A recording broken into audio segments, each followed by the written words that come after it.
Good evening and welcome back to the 2013 NCAA Division III Softball Championship at Carson Park, hosted by the University of Wisconsin-Eau Claire. In the fourth game of the first round, Montclair State defeated Central College by a score of 4-1. Joining us from Montclair State is head coach Anita Kubica, junior pitcher Alex Hill, and junior second baseman Katie Muglia. Coach, we'll open with you and your comments on tonight's game. It was a long day waiting, and I was glad to finally get the first game under our belt. I think there were a little bit of nervousness and jitters going on, so it was great to finally get to actually play softball today.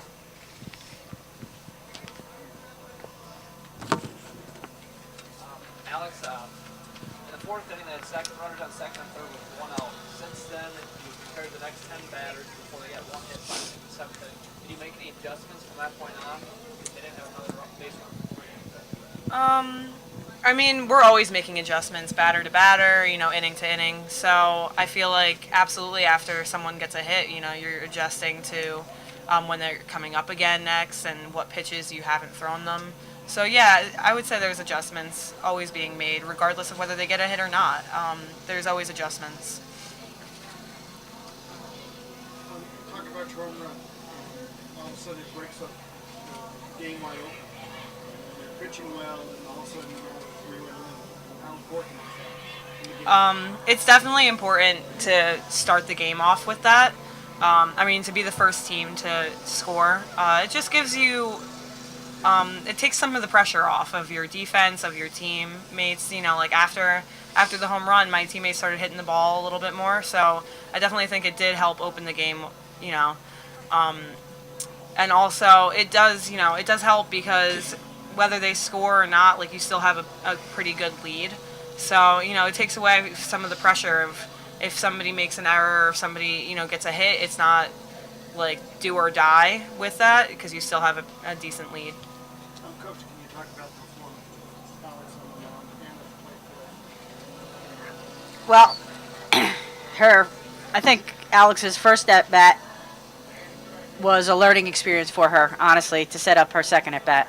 And the only question I asked her after her first at bat was, were you seeing the pitch? Were you seeing it? And she said yes. So I wasn't concerned in regard to, her future hitting in the cleanup spot. The pitching adjustments, excuse me, you expand and, again, we just try to work the zone in different ways, up, down, in, out. And I think Alex did a great job adjusting to what we were asking her to do.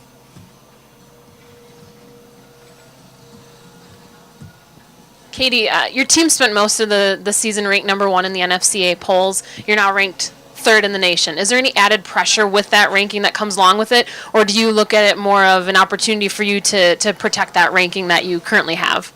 I think since the beginning of the season, we always knew we had an X on our back. Everyone was watching us. Everyone was gunning for us. Every game we played, every team we played, it was their best game against us. So I think it adds a little pressure, but we just have to remember to calm ourselves down and just play the game that we know how to play. Alex, now you have another long layover before you play tomorrow evening's contest. What approach do you take having that full day essentially to get prepared? How do you approach that? Is it similar to what you guys did today, or do you approach it differently now that you have that first game under your belt? I think we're probably going to do pretty much what we did today again tomorrow. We spent most of the day together as a team, like going to lunch. We did a little mini workout in the pool this morning together. So I think we're probably just going to approach it the same way, just to keep everyone focused, keep everyone together for the day, because when you have such a long day apart, it kind of takes away from the focus and the team bonding kind of thing. So I think we're definitely just going to approach it the same way. Coach, you're currently on a 9-game winning streak with a clean sweep through your conference tournament and then also now through the regionals. Talk about that importance of peaking at the right time late in the season and the impact that it's had on your team coming into the softball championship. I tried not to look at streaks and look at even statistics. I'm glad I have a box score in front of me because I would not be able to tell you a lot of things that happened in the game. I try to keep my team focused, play to play, inning to inning, game to game, and it is, if you stay in the now, it works for this group of individuals. I think they've done a great job not getting lost in the hype, because there was a time when you asked Katie the question about being number one, where we were getting an A game from every team we played, and there was a lot of pressure. And I think we learned during the year how to handle pressure and come into here battle tested. So I'm trying to keep them focused on the now. Talk about your matchup tomorrow with Tufts. You had an opportunity to watch them, having them play the game before you guys went on. Talk to us about that matchup and the approach that you take going into that second round.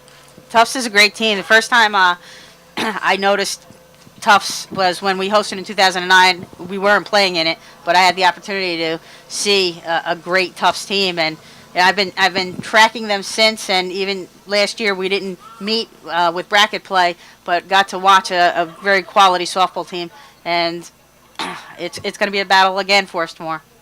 Great. Coach, Alex, Katie, thanks for your time. Thank you. Montclair State will now face Tufts University in the second round, with tomorrow's game scheduled to begin at 6:30 p.m.